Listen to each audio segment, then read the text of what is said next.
Let's make paper flower vase. It's look beautiful and made in easy steps. Let's start making. Hello, welcome to my channel.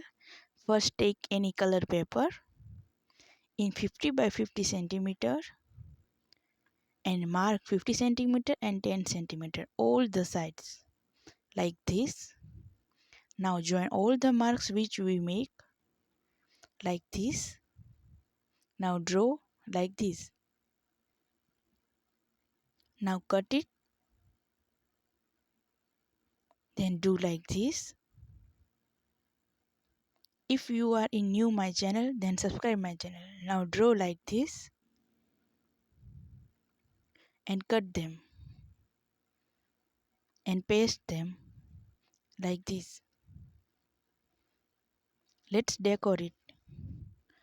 Take any color paper and cut like this and paste it, and it's ready. Our paper flower vase. If you like my video, then subscribe to my channel for amazing art and crafts video.